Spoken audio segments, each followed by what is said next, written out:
and welcome to FPL Mate, your best mate for fantasy Premier League content for the 2023-24 season. My name is Dan, and it's time for this week's Game Week 7 Buy, Sell, Keep, Avoid video. So guys, if you do enjoy this one, drop a like, do subscribe, but before we do anything else, I want to tell you how this series works. So buys are players that you probably don't have but should consider bringing in. Sells are players that you probably have but should consider removing. Keeps are players you might be thinking about removing but I think you should keep them. And avoids are players that are pretty hyped up right now but I think they are potential traps that should be avoided.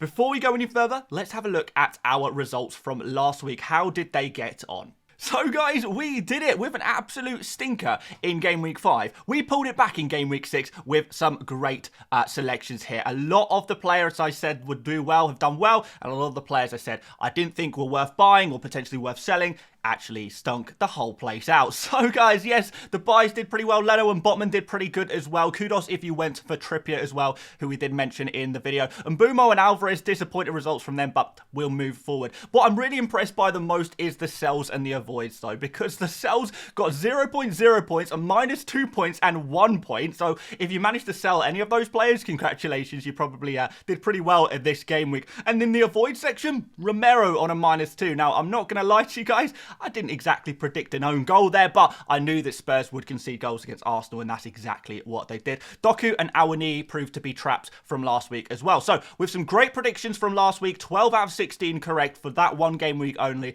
Let's see if we can move forward and continue our hot streak. Going to start you off with some buys with the kind of defensive positions, I suppose. Flecken would be the goalkeeper I would probably be going for right now. Unless you're going for the cheap guys like Areola and Turner as a combination. I do quite like Flecken as a goalkeeper as well. Brentford's defensive numbers are actually pretty decent, and I would expect them to keep more clean sheets moving forward. They've got Nottingham Forest up next and Burnley in a couple of weeks too. But they're also against Manchester United and Chelsea, who though on the face of it seem like tough fixtures. Both these teams have been struggling to score many goals recently. So I do think Flecken could make a few saves and absolutely come in clutch as a 4.5 million goalkeeper. So he would perhaps be the 4.5 million goalkeeper to go for right about now. Not sure I would go any more expensive than that though, with a lot of us trying to save some budget to maybe move for Mo Salah in the upcoming game weeks. In terms of defenders, well, Trippier is a pretty obvious one. I said Botman last week, but I also did mention Trippier. I'm going to do the same thing this week, but in reverse. We're going to say Trippier, but if you can't afford him, go for Botman. It's going to be the same situation no matter what you kind of do. If you spend more money, you will get more points, and that's exactly what Trippier offers, that creativity where he's going to get assists on those set pieces in particular, and also putting in the crosses as well. Don't expect too many goals from him because he doesn't take many shots, but the creativity is absolutely magic. And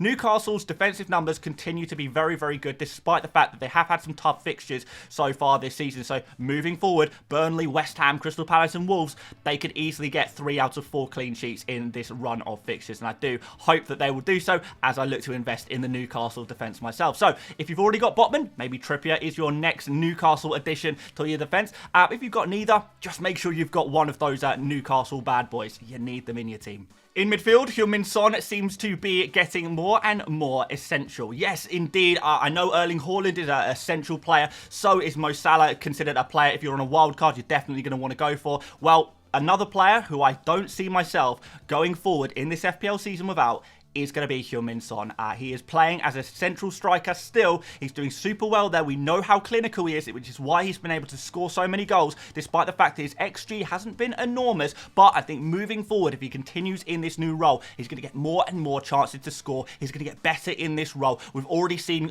comments from the Spurs camp saying that Son is learning this role. He's going to become better and better as we move through the season. And his expected assists is not too bad either. So maybe we might see him pop up with the occasional assist as well. So yeah, Son, definitely a super important player to go for in your FPL teams right now, and with the great upcoming fixtures, I would be even more keen to go for him. Maybe even a captain option against Luton, and Liverpool I think is a good fixture for Son as well. It's a Son kind of fixture where he can counter on that side of the pitch. I think that could be really, really interesting to see what he can produce in a typically, you know, a harsh derby, a big game between two big teams, I suppose. We also got Morris here as well, Carlton Morris. And if he didn't have a double game week, we probably wouldn't be talking about him. But he does have a double game week, and I think that is something to be excited about. 5.5 million is a very, very cheap price for a forward, and with him being a 90-minute man, you really are expecting 4 points at the absolute worst, and in the best case scenario, we can maybe get a little bit more. Now, we know Morris is on penalties. He scored 2 penalties already this season, but what I should add to this is that actually Morris is not doing so bad outside of penalties either. I know people think, oh, he's just a penalty merchant, but watch the Wolves game, and actually Morris had 2 really good opportunities to score outside of the penalty, so he did hit the woodwork with a really, really good shot, probably deserved a goal there, and he also had a header super close to the goalkeeper there, and yeah, it was saved in the end. It was very, very close to being a goal there, so we could have actually seen Morris get a hat-trick in that game. Genuinely, his performances outside of the penalties is actually not so bad, and hopefully it'll get better as Luton kind of establish themselves in the Premier League a little bit more. But the point is, Everton and Burnley is a decent double game week, and the fixtures after that are okay as well. If you're going for a super cheap forward and you want to play aggressively, then maybe Morris is going to be the guy for you. Sell Ramsdale. Unfortunately for him, his minutes are just not nailed on anymore. If he does start against Bournemouth, then hey, maybe a clean sheet could happen there, but I wouldn't be super confident moving forward about his minutes. In general, I just think it's just a time to sell him, get rid of him, and move on from that one, because it's just going to be a huge risk. Every time you see Arsenal play, you watch the team sheet and you hope that Ramsdale's playing, but there's no guarantee of it anymore. So Ramsdale is going to unfortunately be a sell just because of minutes. And Gusto, with his suspension, it's definitely going to be a sell for him as well. Ordinarily, I would maybe say just put Gusto on the bench. Maybe he could be useful later down the line. But he's now at 4.3 million, so he is getting a little bit more expensive. Maybe you can free up a little bit of budget by selling him. Maybe whether you're going for a Botman or maybe you're downgrading to like a Kabore to get involved in that Luton double game week, that could work really well as well. But the problem is with Gusto is that even when he is back, it's about the same time as A, Reece James is going to be back in the Chelsea team by then, and B, also we're going to see a situation where, yeah, the fixtures are bad. The fixtures are turning bad pretty soon for Chelsea, so we are going to be wanting to remove a lot of Chelsea players in the near future at the very least. Gusto was an excellent servant to many FPL teams in recent weeks, but I believe his time is now over following that suspension and the subsequent bad fixtures as well. Reece James is going to hopefully be a good FPL asset in the future, but I just don't trust Chelsea players anymore. Rashford is going to be another sell. Unfortunately for him, his time is up. We've trusted him. We've given him a chance. I feel like at a certain point, your patience has to run out a little bit. But the one thing that does concern me a little bit about Rashford is that he's maybe a little less direct, a little bit getting a fewer chances, particularly in the dangerous areas as he was previously. And I think that is partially down to Højlund coming into the team and now starting as the central striker. Maybe Rashford's role in this Manchester United team is a little bit more of a supportive one. In addition to that, the fixtures over the next 2 are not great. Crystal Palace have been a top defence this season. They keep the scorelines very, very low. Brentford is not a great fixture either. And then we've got Man City in a few weeks as well. So it might be worth just getting rid of Rashford now. I don't even think that Sheffield United game particularly favours a player like Rashford either. So therefore, is it time to just cut our losses with this one and maybe moving him on to a Heung-min Son? If you can afford to do that, that's definitely going to be an option for you. Another potential option is maybe going to be Gordon. I know he's going to be suspended if he gets one more yellow card, but he's another player I'm looking at the moment. And Ward-Prowse, another potential midfielder if you want to go there. There are a couple other midfielders that you probably expected to see in the sell category due to injuries. Saka and Maddison spring to mind. We will cover Saka and Maddison a little bit later on in the video, but for now, in terms of the players we know are fit, Rashford is a player who we will possibly sell, but we'll wait for the injury news, I suppose. But we've got Jackson here as well. He is going to be suspended, and he's been a disappointment either way, hasn't he, for our FPL teams. So much promise, but not living up to any of it. So, yeah, easy sell for those of you guys who own Jackson. I know there's a lot of Jackson owners out there. Yeah, just get rid of him. Morris is definitely going to be an option for you. Alvarez is going to be another. But I do like some other players. I like the idea of Darwin Nunez, and maybe Antonio against Sheffield United could be an interesting punt as well. But yeah, certainly Nunez, Morris and Alvarez would be the kind of forwards I'd probably be looking to move to. Maybe Ollie Watkins as well. He's got some good fixtures coming up too. All right, this is where things get a little bit controversial, but hear me out. Let's do Edison first. I think it's pretty obvious why I would keep Edison when he's about to play Wolves. Wolves don't really score many goals, don't create, well, maybe they create a little bit, but they just don't have finishers in their team. And Ederson has been really actually very good this season. He's not just been keeping clean sheets, but actually he's been overperforming a little bit and making good saves and proving that he is actually a top quality goalkeeper. So yeah, really quite impressed with him keeping the ball out the back of the net for Manchester City, and I think that will continue at least for this Wolves game. After that, the fixtures do get a little bit tougher for Ederson, but I would be looking to keep him for one more week. But I'm sure you guys are all noticing that I have got Ben Chilwell on the screen right now, and I'm saying keep him. And you guys must be thinking, Dan, you've lost the plot. You are crazy. Why are you saying to keep Ben Chilwell? Well, hear me out. Right. Okay, so first of all, I do want to say, if you are moving Chilwell to a Trippier or potentially a Botman, then I do understand that move. I understand why you would sell him for that, but I don't think Chilwell is a priority sell player, and this is why. First of all, the fixtures are pretty good. Fulham away is a decent fixture. Fulham don't score too many goals, and I think there's a good chance of clean sheets there. Chelsea, in general, have been a strong defence, and I know people are going to say, Chelsea have been rubbish. How can you say that? Well, Chelsea, yes, they have been bad in general, and you can say whatever you like about their attacking numbers, but defensively, they've actually been one of the strongest teams in the Premier League, and that's kind of proven by the fact they've only conceded 2 goals in their last 4 Premier League games. That's not really too bad going, is it? So when we're looking at defenders versus attackers from Chelsea, defenders actually not quite as bad as a lot of people are making it out to be. Now, the next question is, will Chilwell play? He's not been playing recently. He's been benched for the last 2 games and has come on, got a yellow card and finished with 0 points. That's not very good, is it? Well, things might have changed now because Gusto is now unavailable. Gusto is not going to be playing, which means that typically we have seen Chelsea opt to play with at least one fairly offensive fullback. Now, I think in the right-back slot, because Reece James still isn't fit yet, Disasi probably moves out to the right-back position there. Could possibly see Caicedo play there as well. But on the left, that means that we're going to have someone slightly more attacking on that side, and that could very well be possibly Chilwell. I mean, he's the only player who really fits that description. So Chilwell,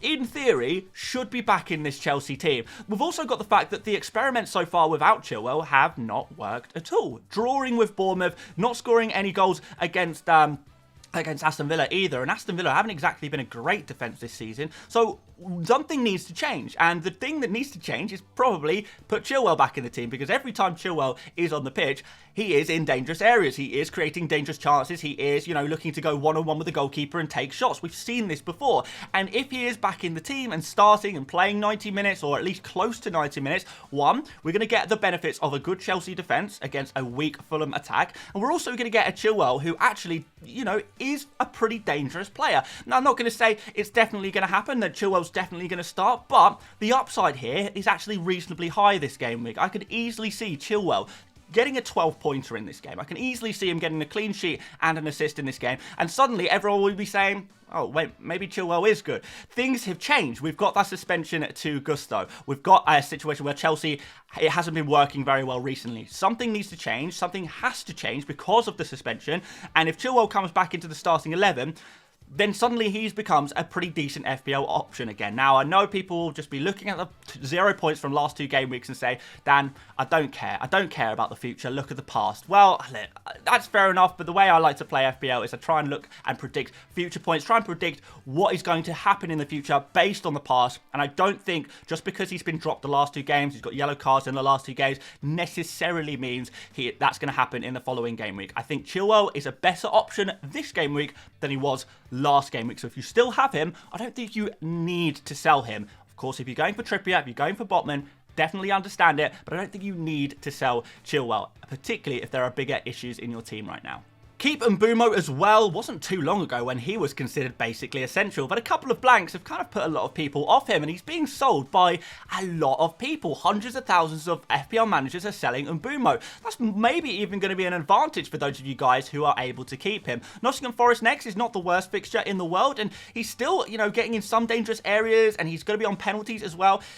Any moment now, he could blow up again and score another nice 10-pointer just from scoring 1 penalty. That's all it's going to take in a game, even in the 95th minute, as he likes to do. And you're going to be very pleased to be a Mbumo owner. I don't think he is a priority sell at all. He's not necessarily a player who I would have in a wild card, but he's definitely still an option, even for wildcarders. So definitely wouldn't be looking to sell him. I don't think there's much benefit in going there. I think there's some other players who I'd perhaps prioritise selling over him. So Mbumo, keep.